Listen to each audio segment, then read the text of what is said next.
बड़ी खबर आ रही है सुप्रीम कोर्ट से।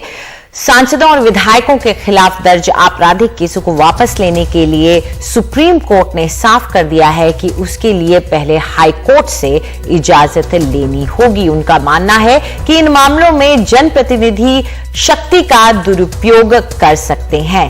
ये सारी बातें कहते वक्त उन्होंने सेंट्रल ब्यूरो ऑफ इन्वेस्टिगेशन और इन्फोर्समेंट डायरेक्टरेट यानी कि प्रवर्तन निदेशालय जैसे एजेंसियों पर कई सवाल भी उठाए हैं। इस पर चर्चा करने के लिए हमारे साथ जुड़ गए हमारे सहयोगी आशीष भार्गव। आशीष, कोर्ट ने आज क्या कहा है?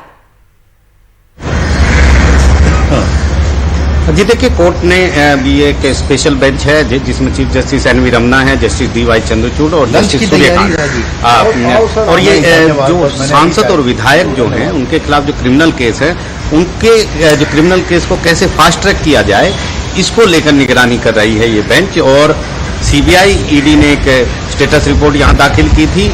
आंकड़े चौंकाने वाले बताए गए अमिकस क्यूरी द्वारा और कहा गया कि सर्जिकल ट्रीटमेंट की जरूरत है यहां पर सुप्रीम कोर्ट के द्वारा।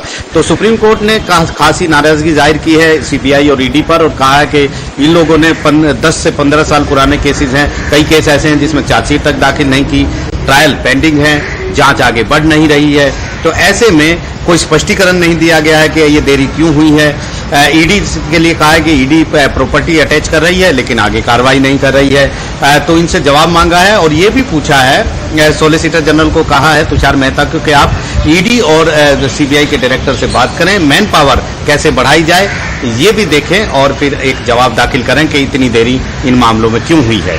इसके अलावा एक बात सुप्रीम कोर्ट ने फिर साफ की है। पिछली बार सुप्रीम कोर्ट ने कहा था कि पहले जो सरकारें थी वो ट्रायल कोर्ट में जाकर क्रिमिनल केस वापस ले लेती थी सांसद या विधायकों के खिलाफ। तो सुप्रीम कोर्ट ने उस पर रोक लगाई थी और कहा था कि सिर्फ हाई कोर्ट ही ऐसा कर सकता है। आज उसी बात को आगे सुप्रीम कोर्ट ने बढ़ाया और कहा है कि क्योंकि जनप्रतिनिधियों का मामला है और वो मिसयूज कर सकते हैं पावर का, इसलिए ये जरूरी है कि ट्रायल कोर्ट नहीं बल्कि सरकारें संबंधित हाई कोर्ट जाएं और फिर हाई कोर्ट पूरे मामले को की जांच करे और उसके बाद कोई फैसला दे। चीफ जस्टिस ने यह भी कहा है कि वो अगर दुर्भावनापूर्ण कोई मामले दर्ज किए गए हैं, कानूनी कार्रवाई की गई, तो उनमें केस वापस लेने पर सुप्रीम कोर्ट को कोई आपत्ति नहीं है, लेकिन एक प्रक्रिया होनी चाहिए, स्क्रूटनी होनी चाहिए। और ये काम इसलिए हाई कोर्ट को स्पेशल तौर पर सौंपा है विशेष के लिए क्योंकि इससे इस मामले से जनप्रतिनिधि जुड़े हुए हैं। तो सुप्रीम कोर्ट आज या कल में कुछ डायरेक्शन भी जारी करेगा इस पूरे मुद्दे पर। तो काफी अहम सुनवाई यहाँ पर हो रही है, जहाँ पर यूपी ये भी बताया गया कि यूपी सरकार ने